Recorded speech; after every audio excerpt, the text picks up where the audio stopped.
Okay, Casey. Hmm? Have you ever been invited somewhere where you're like, yes, this sounds like a good idea, and then you get there and something in the back of your head just tells you no? Liz, that has happened to me on multiple different occasions, as I'm sure you're shocked to learn. Not at all. I constantly find myself in places that I have no business being. One of the most memorable moments was I lived in Hannibal, Missouri when I went to college, and it was a very small town, and like the only thing that was like 24 hours in it was a Walmart, right? So there wasn't a lot to do, and at one point we decided to explore some old mine shafts in the middle of the night. Casey. It's a very, very strange night in my life. Yeah, it really was. We all went in. There was like a group of like 15 of us. At one point, I got separated. I was completely on my own. We all got split up. At one point, I was like, knee deep in just like brackish water. Like, You were lucky you were alive. oh yeah, I do shit like that all the time. So yes, that's a very common occurrence in my life. What about you? Do you have a story? Yeah. Ironically, again, from college. College. And it was one of those things that it was just strange. We went to, my friends and I went out. There was a bar that had like a 21 and under night because, and you could go early and do line dancing and stuff because I went to school in Manhattan. Kansas. Yeah, in Kansas, and the bar is no longer there. But it got to the point to be later in the evening, and I just something in me just felt like, you know what, this is not a good place to be right now. And up until that point, I've been having a good time, and I'm like, you know what, guys, I'm gonna see you later. I'm headed home. And then the other people who were part of my group got jumped on the way back. Ooh, home. Yikes. Okay. Like, they got mugged. So, Good and times. because they were underage, shit-faced drunk, and also got kicked out of their dorm that same night. So, Hard, Wayne. yeah, I was not drinking, of course. I was a law-abiding citizen. Sure. I really wasn't. Boo, boring. I am boring.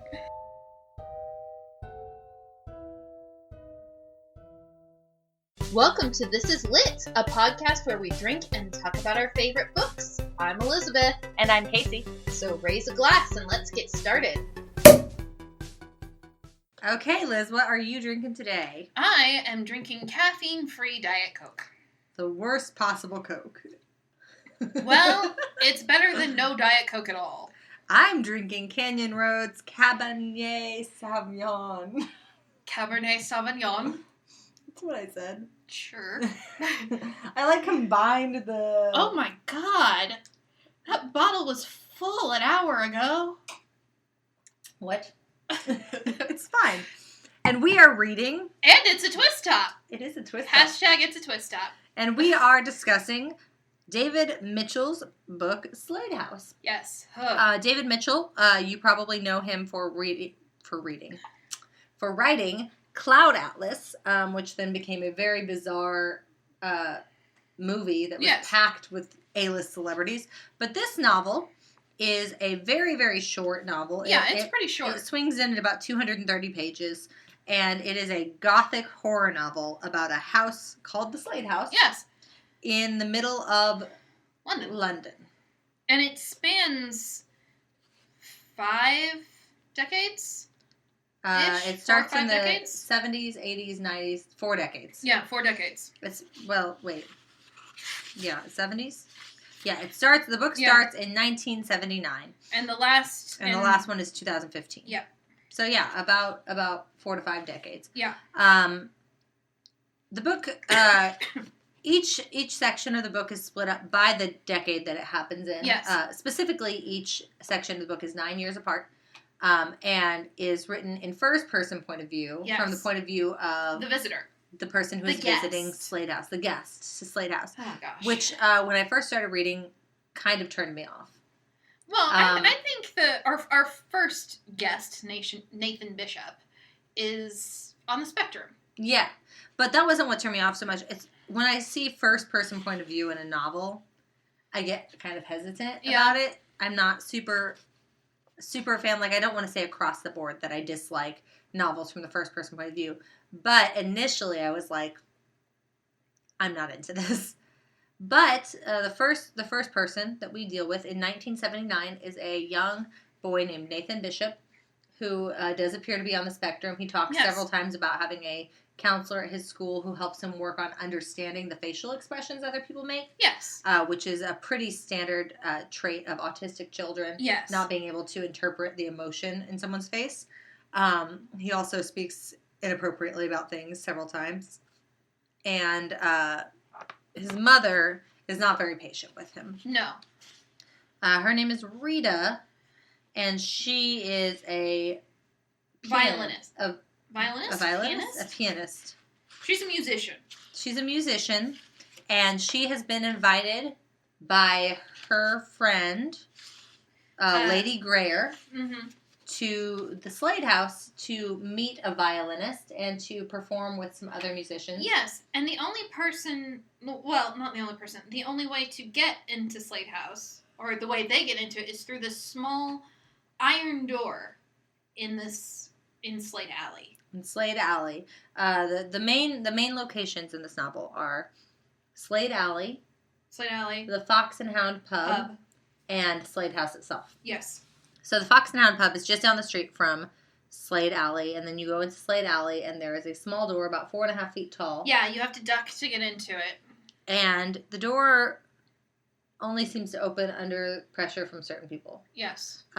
So Rita and Nathan Bishop go to this house to visit for a fancy tea party. Yes. She does not appear to be a woman who has much money, so she has spent a lot of time at divorced. Nathan's mother has divorced Nathan's father because Nathan's father has remarried a woman in Rhodesia.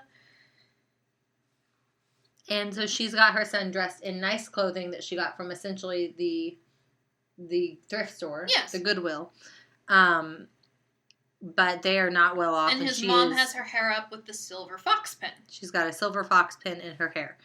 And she takes him with her to this house, and they meet Lady Nora Greer, who is the owner of the house, and her son, Jonah, who is about the same age as Nathan.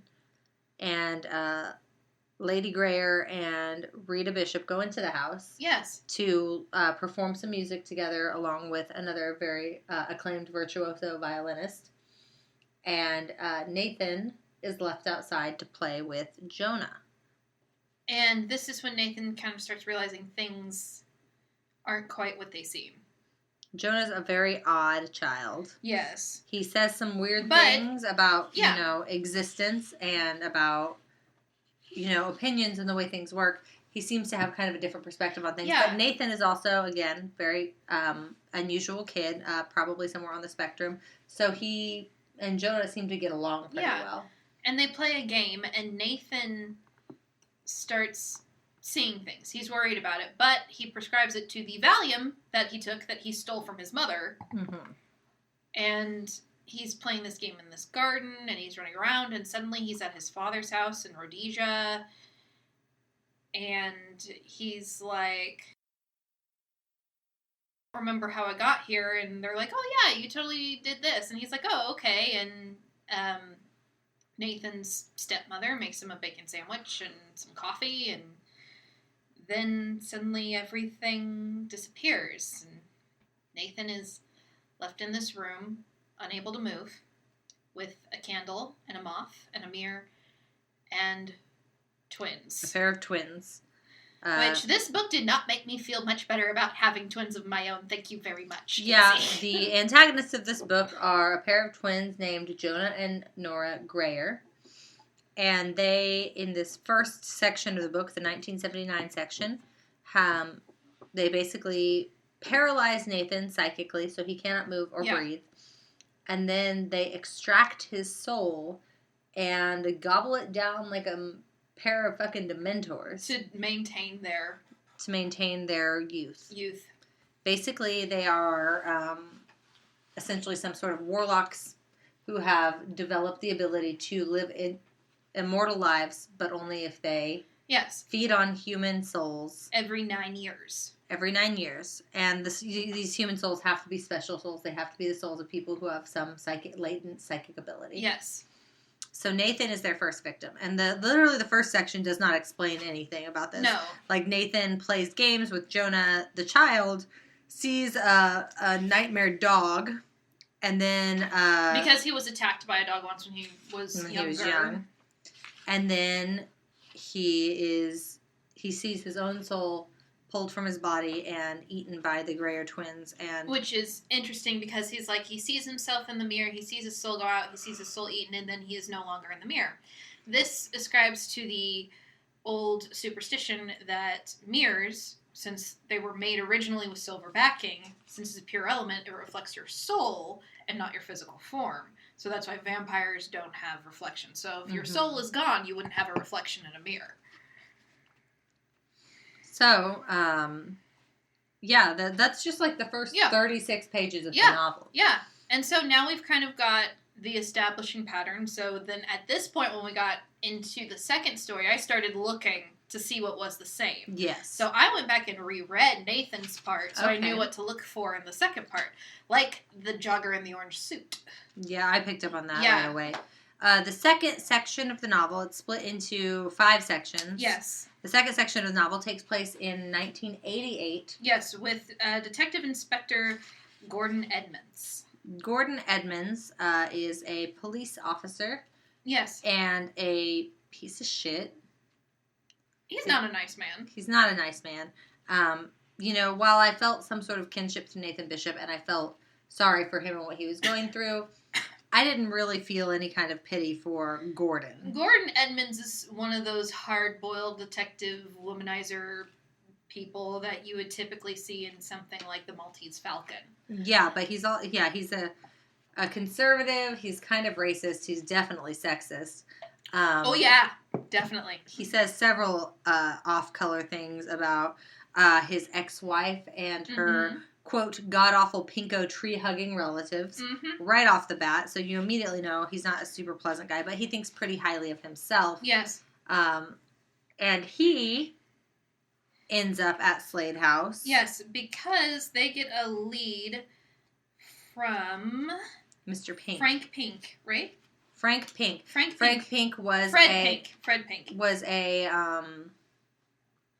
He was a gentleman who gave instructions He was to... some kind of gardener. Yes. Who, initially, Ms. Bishop had asked him for directions to Slade House.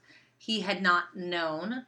And then he had gotten hit seconds after talking to her by a passing ambulance and had been in a coma for 9 years. For 9 years. And then he woke up, saw a photo of Rita and Nathan Bishop in the newspaper. And reported to the police that he had spoken to them 9 years previously, which leads Inspector Gordon to go down Slade Alley to try and find this alleged door and this alleged house that Nathan and Rita were seeking out.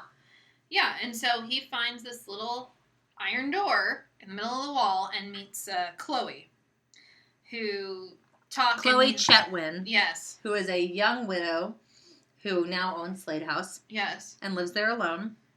And she's like your typical blonde bombshell of a woman. And she's very attracted to him. Yeah, and so he's like, oh yeah, you need to like lock your garden gate because somebody else could come in. And he's like being like, I'm just doing this to protect you and you're living here all alone and blah, blah, blah, blah, blah. So basically he comes by and helps her with the gate and then comes back later to check that the gate has been replaced. And ends up coming in. Yes. To eat with her. Yeah. And she cooks tells him him dinner. They hear voices in the house. Yeah, and she's like, "Oh, it's the ghost children, Jonah and Nora." Jonah and Nora were here way before I was. Yeah. They don't bother me. I don't bother them. But you're the first person besides me who could ever hear them. And basically says that she thinks that they are living in a different time. And that there's just a thin veil between the two timelines of this household. And she's mostly gotten used to it. Which is a very calm response for someone to have to such a thing. Yeah, well... And Gordon... Have you ever known anyone who was raised in a haunted house? Not necessarily raised in a haunted house. I've lived in some haunted houses over the years. Well, weren't there some stuff where you're like, oh, they're just going through their day-to-day, I'm going to let them be? Sure, I guess so. Yeah. Yeah. So Chloe's not particularly concerned by Nora and Jonah's ghosts. And Gordon decides not to be either because... Gordon's a little bit too preoccupied with getting down and dirty with Chloe. Yeah, he's too much focused on the opportunity to sleep with this woman to actually have any kind of semblance of, vigilance about himself. So he does end up sleeping with Chloe, and that's where things get weird. Yeah. Because at first he's like, I can't believe this woman who's just seeing me for the second time is sleeping with me. And then he's like, no, this is the 5th time. This is the 5th time Because he I've counted been to the this house. dinners, which we were only told about one dinner. But it's one, and also, too, it's never explicitly stated that he actually does sleep with Chloe. He's just like, I have memories of this and I'm naked on her bed. Yeah. So then Gordon kind of gets a little confused, and he goes into the house and up the stairs. Yeah. And in the hallway leading to the attic, he sees a portrait of of a young man, and then a woman with a beehive hairstyle. Yeah. And then Nathan Bishop.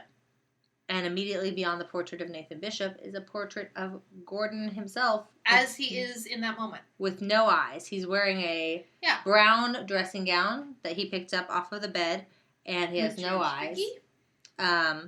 So yeah, he immediately And again, it's that old trope. The eyes are the window to the soul, and if you don't have any eyes... You don't have any soul. Yeah.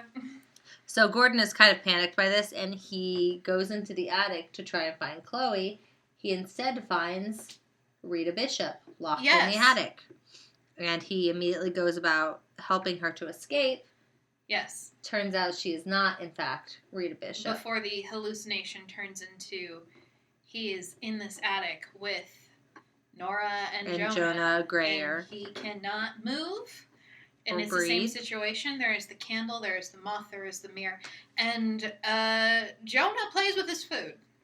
Yeah. Pretty much.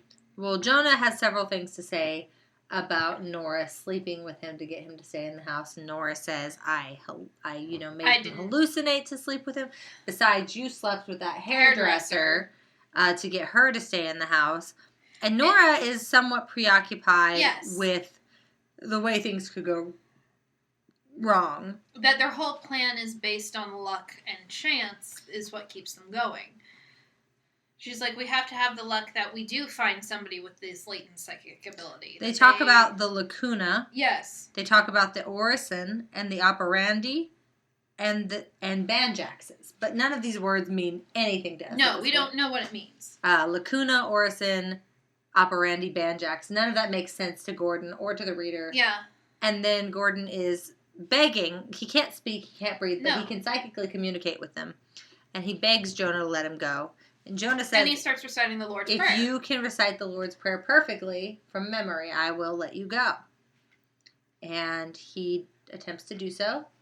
But he forgets to say, deliver us from evil. Yes. Ironically.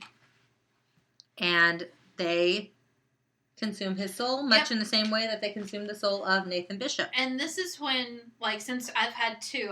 That's a pattern. Yeah, that's a pattern. So the things I have noticed that they need are memories are implanted that aren't there. They have to eat, and they have to drink. In this world, which is, again, that pulls in from fairy lore. If you get stuck in fairyland, you can't eat or drink because then you are theirs. You have to stay. That even goes back to the Hades Persephone myth with the pomegranate seeds. So if you get somewhere and you're not quite sure how you got there, don't eat or drink anything. Right. Good rule. So I had anticipated that Gordon would not get out of this. But the next character... In 1997, Sally. Sally Timms. I had hoped that Sally would. I had hoped she would, but I didn't. As soon as the garlic bread happened, I'm like, she's not getting out. Yeah. So Sally Timms is a member of a paranormal society, along with several other members. There are about 6 of them, maybe? Yep, 6 of them. And Sally is in the club. There was a nickname for them later. Parasosh. Yeah. So, Parasosh has several members. Axel is the leader of the group. But his name is Alan, but he thinks Axel makes him sound more edgy. Yeah. Because this was 1997, people. Axel is the leader of the group. Then Todd Cosgrove, who Sally has Sally huge is in love crush on. with it. Dead Poet Society kind of love to him. And then we've got Angelica, Who is an she's the gay one. She, I'm sorry. Yeah. Listen, let me describe her. More Gibbons than Angelica. She's a second year studying anthropology, has floppy indigo hair, Doc Martens, dresses like a fortune teller, and is big boned. I was trying. She's gay. Yeah. Um, Okay, good to know. I've still got that skill honed. And then there's Lance, who is kind of a creep. Lance is an asshole. Fern is an actress. Fern is the actress, yes. Yeah. And then of course Sally. And they so Axel tells them that his uncle Fred Pink. Fred Pink. God. His Uncle Fred. I'm trying really hard not to call him Danny Pink from Doctor Who. Or Mr. Pink from Reservoir Dogs. Yeah. So Fred Pink is the uncle of Axel. And he has told Axel about the missing bishops. And his theories about the Slade House. So Axel, who runs this paranormal society, decides that he wants to go and visit the Slade House.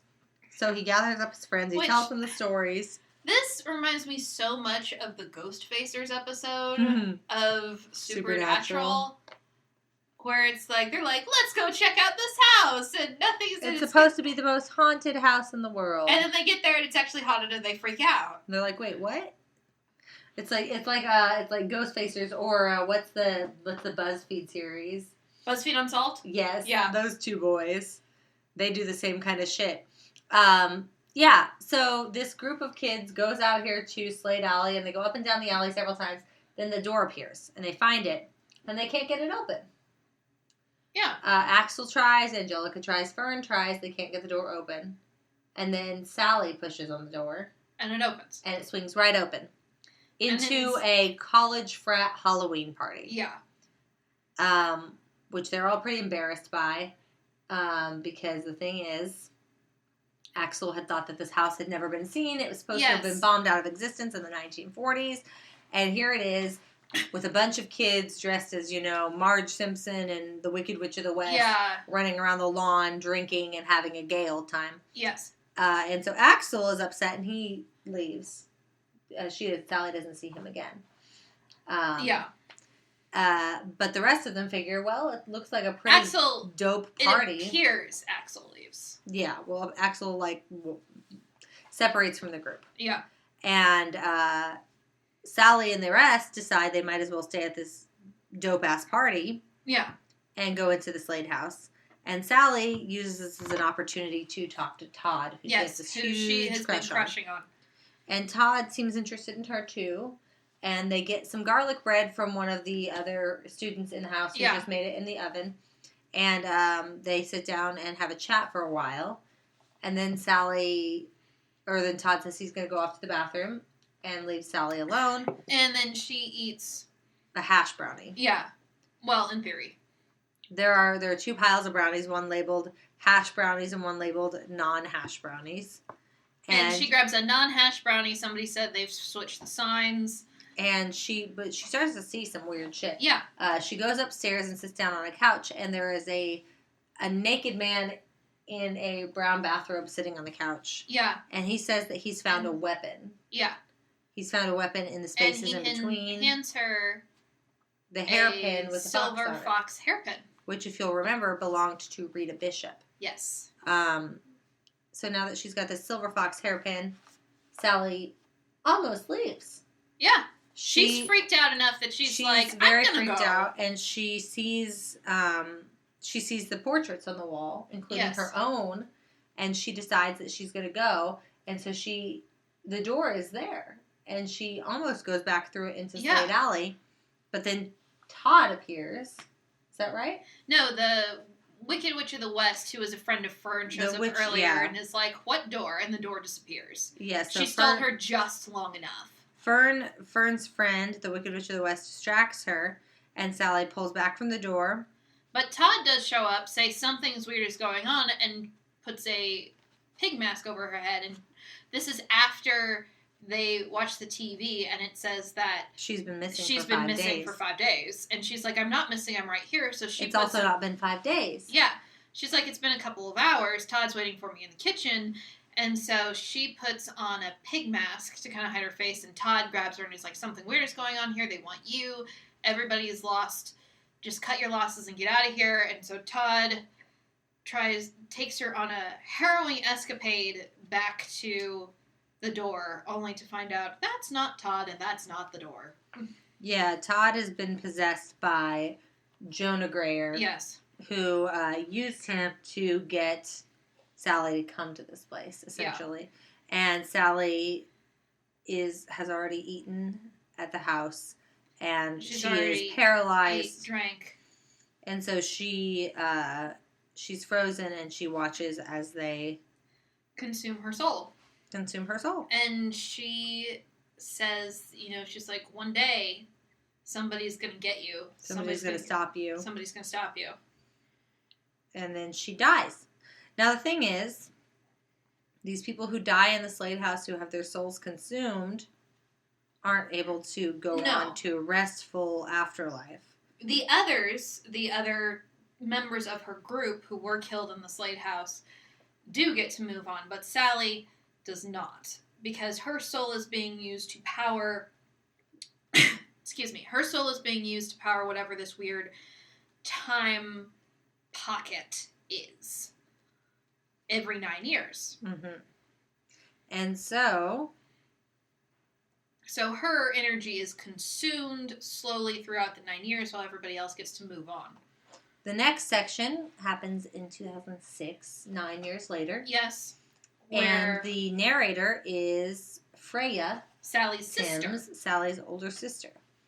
Freya has never quite recovered from Sally's disappearance. No, and so she's following up on a lead with Fred Pink. Yes. She's supposed to meet him at the Fox and Hound pub. Down the street to discuss the case. And she agrees to do so. And this one got me a little bit. This one got me a little bit, I really thought, like, we're getting close to the end of the novel. I thought that she was going to make it until there was the emphasis on the tomato juice, and then I went, well, shit. Yeah, so she meets Fred Pink at this bar, and he tells her the story of the Grayer siblings. Yes. Which are a pair of twins who were born during the Victorian era, where the whole spiritualism thing was a big deal, and they discovered that they could communicate. They had a telepathically. Oh. The twins could communicate that way.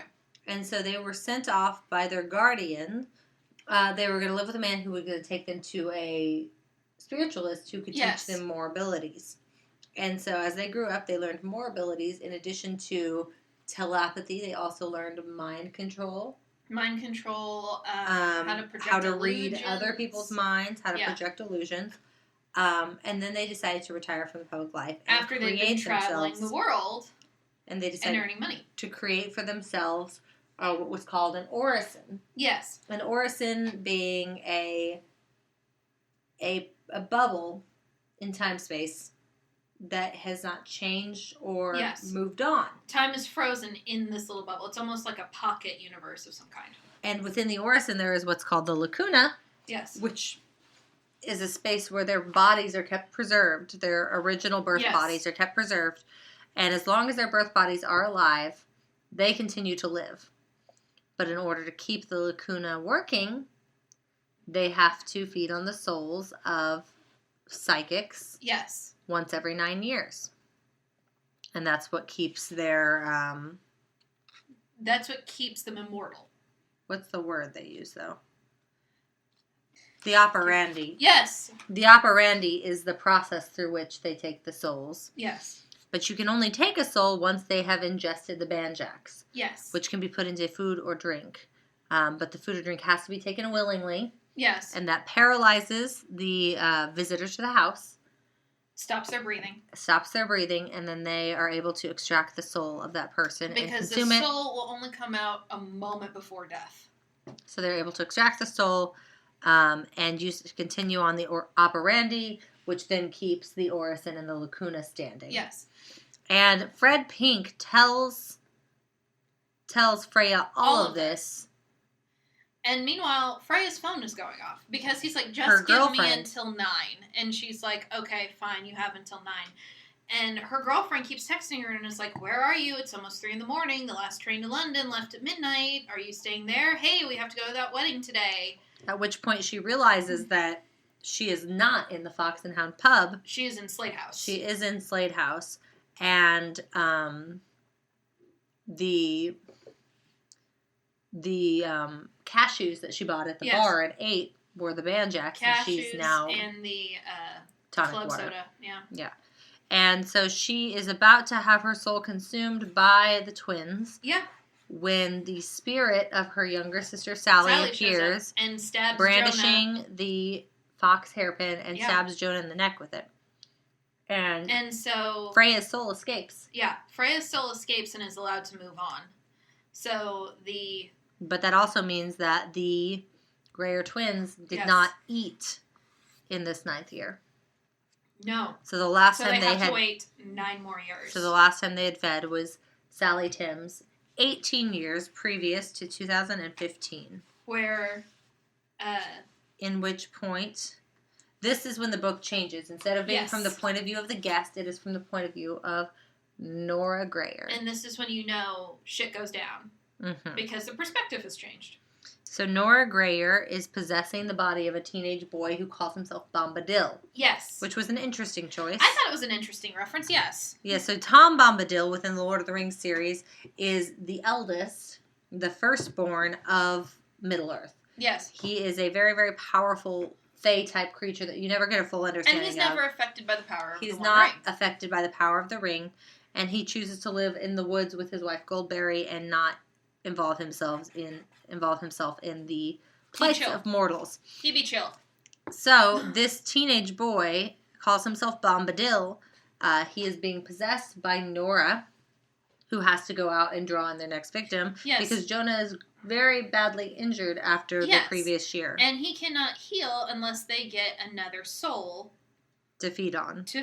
And so Nora Greyer inhabits Bombadil, who is supposedly a conspiracy theorist, and gets the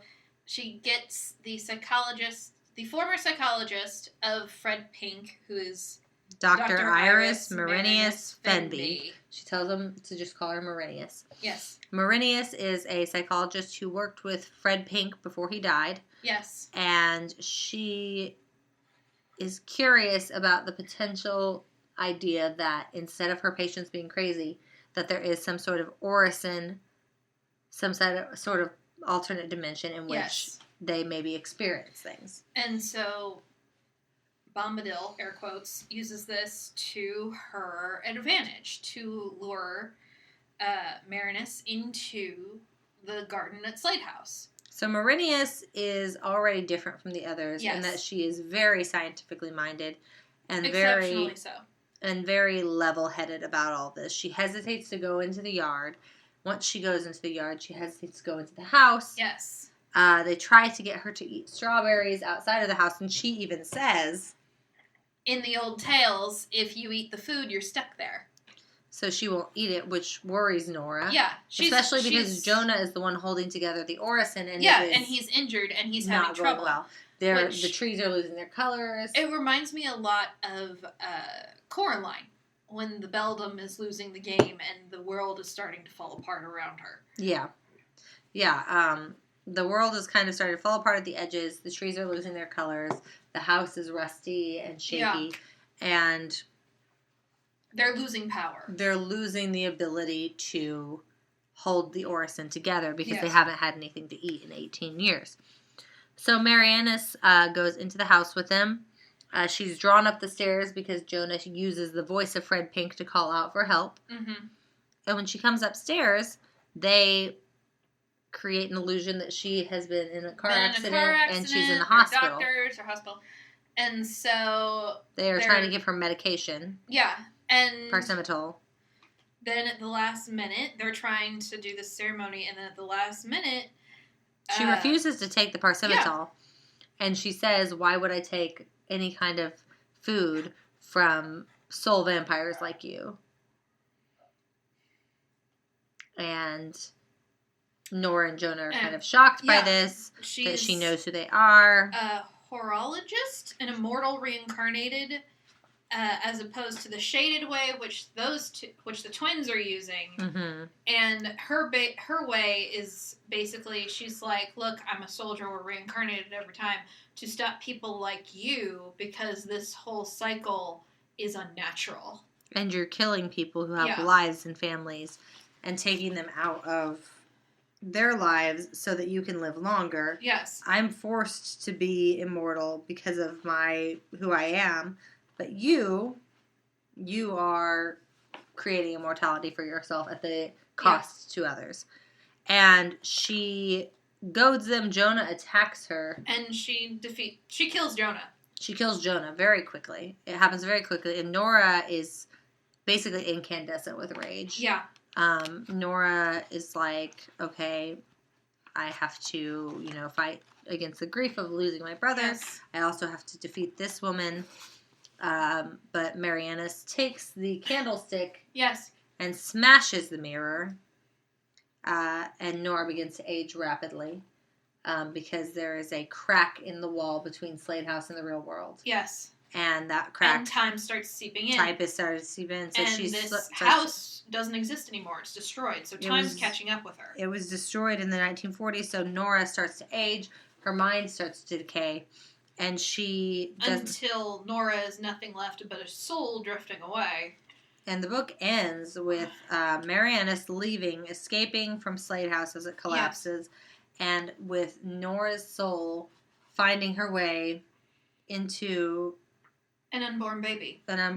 A woman who is outside of her house, who is very pregnant, as she manages to possess the fetus within that woman, and that is where the book ends. Yeah.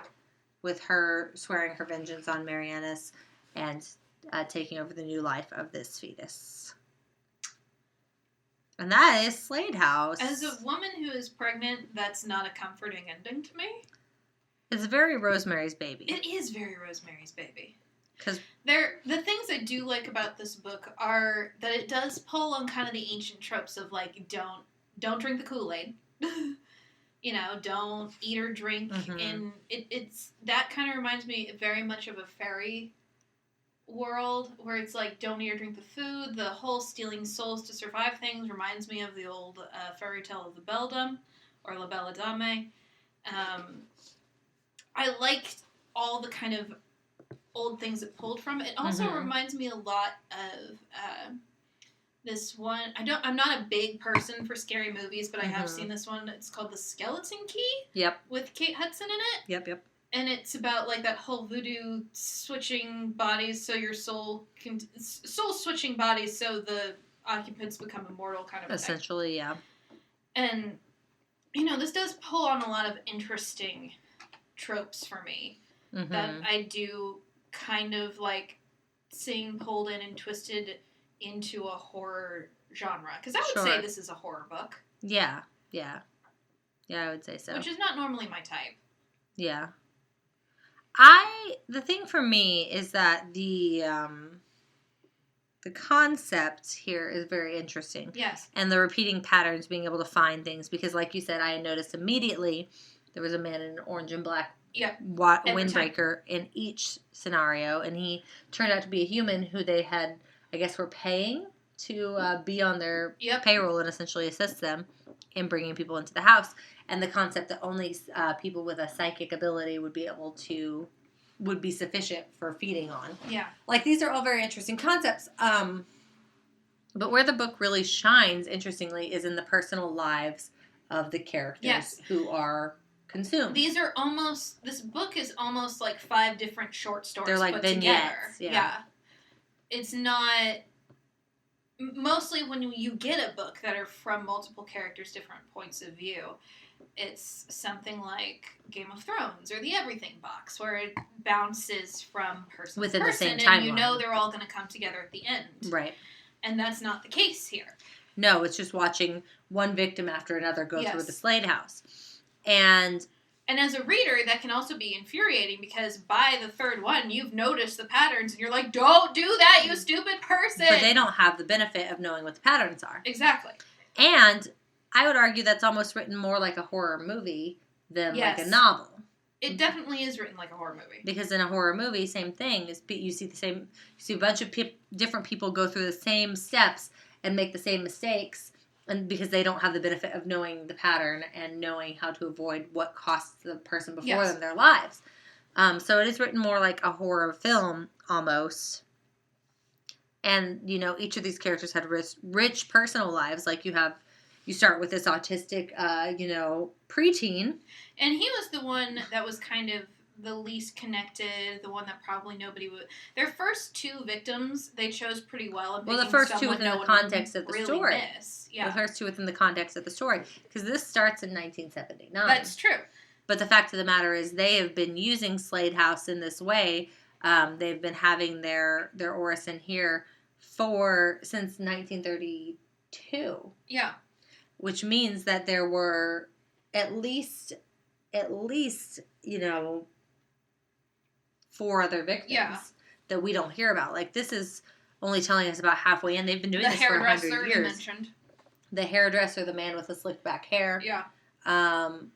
There have been at least, 3 or 4 other victims. Yeah, there have been other victims. Before Nathan Bishop. But Nathan Bishop is the victim that the story starts with.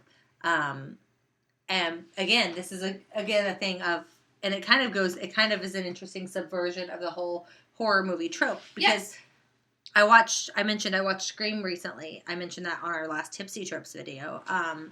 The movie Scream holds up very well in a lot of ways. One way it does not hold up well is that in the beginning, they're pinning the crime on Billy Loomis because he had the cell phone that was used to make the calls into Sydney's house. Yeah. And very few people owned cell phones in the 90s.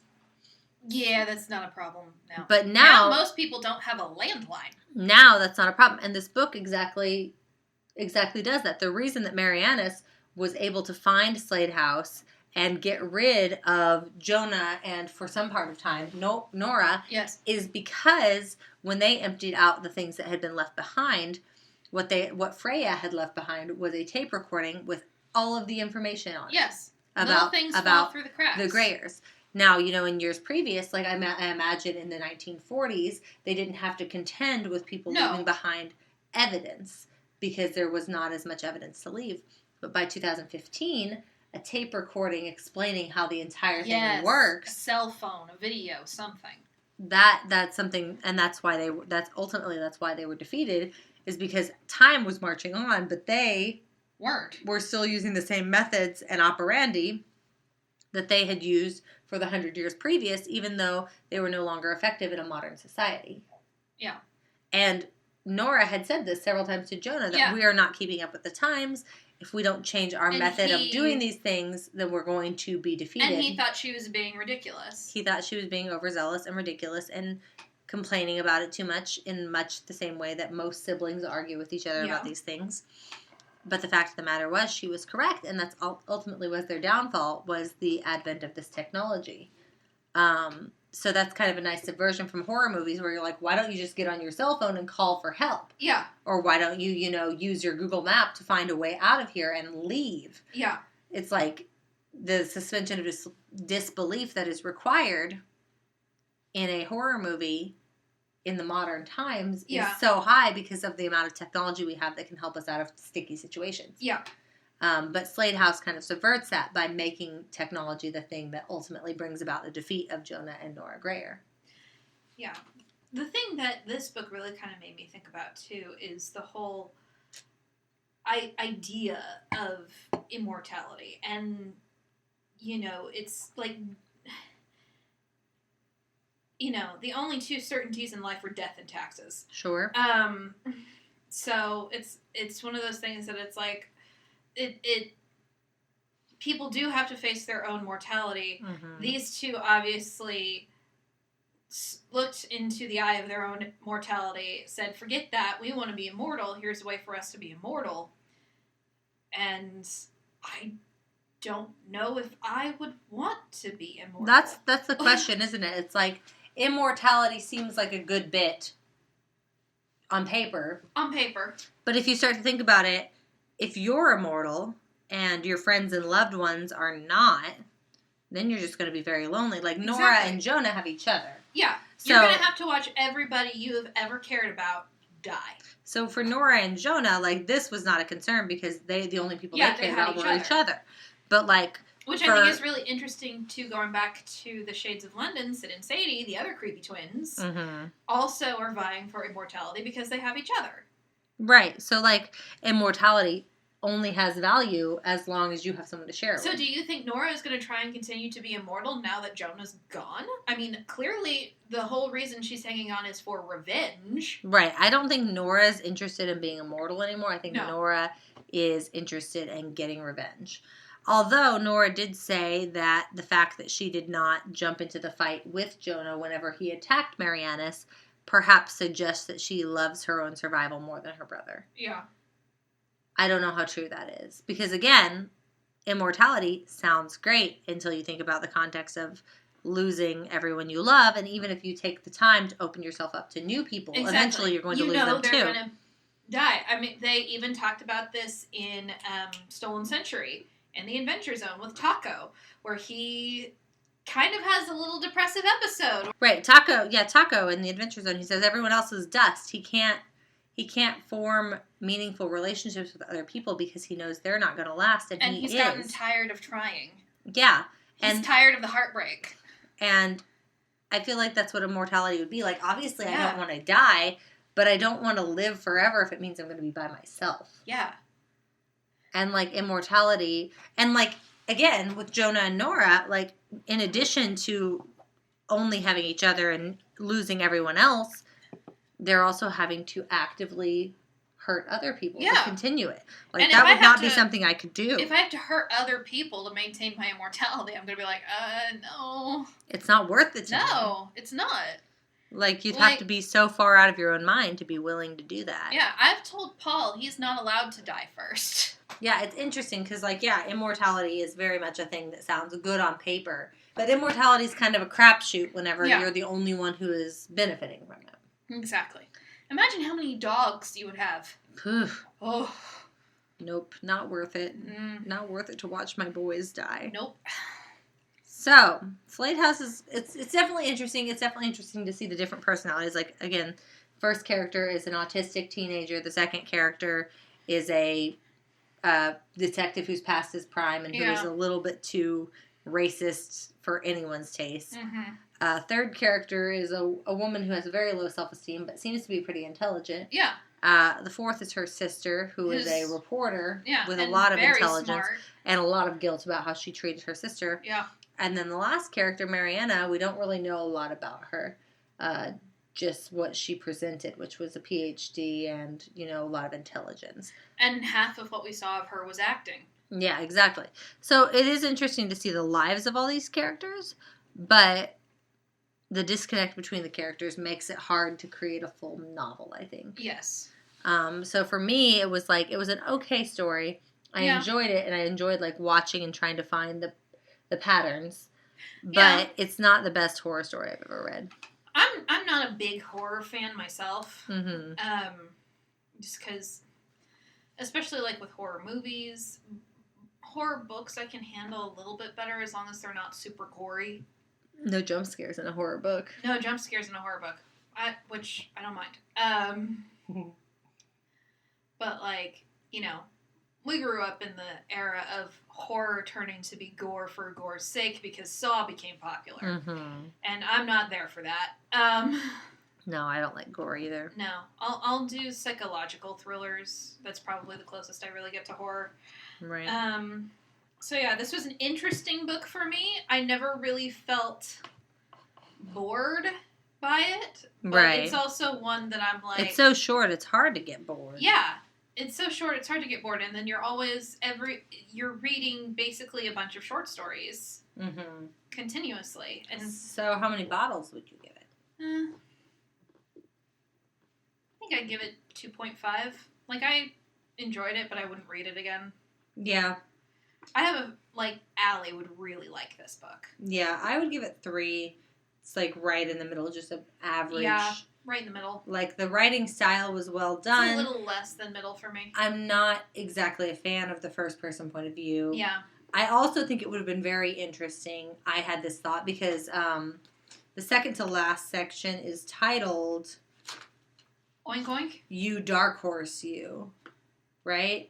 That's Freya's section. Oh, yeah, You Dark Horse You, yeah. And I had this hope that it would be written in second person, which is very rare, and honestly, I don't think it should be done a lot. Yeah. But I think in moderation it can be very interesting. But written as if I was the person going into Slade Like House, and the, I'm the one who finally defeated Nora and Jonah. Like, that could have been... Couldn't that have been interesting? Ooh, Like, I would have loved that. Right, and that's kind of where I thought it was going when I saw the title of that section. Oh, that would have been so good. And so I was kind of disappointed that it didn't go that route, especially Don't you just hate it when you have better ideas than the author? Sorry, David Mitchell. Sorry. Save that for your next book. So, yeah, I didn't dislike it, but it was fine. I probably won't revisit it. Yeah, it was fine. So our total score there would be about 2.75 bottles. Something like that, which will still get you drunk. Oh, yeah. You know? So heavily. Cheers to that. If you like horror and you like, Vignette style writing, then you will probably enjoy Slade House. If you liked Cloud Atlas, you would like this. For sure. So check it out. Also check out the rest of our stuff. We have our Tipsy Tropes on Wednesdays on Facebook. We're also on Instagram and Twitter, and wherever you get your podcasts, which means Stitcher, iTunes, SoundCloud, all that jazz. And you can check out our website, litliteraturePodcast.com. And if you like what you hear, please leave us a review on iTunes so people can find us. I don't know how the iTunes algorithm works, but for some reason, good reviews makes people find us. Mm-hmm. And also, too, if you're feeling generous, we do have a Patreon. Casey is getting married. I am bringing creepy-ass twins into the world.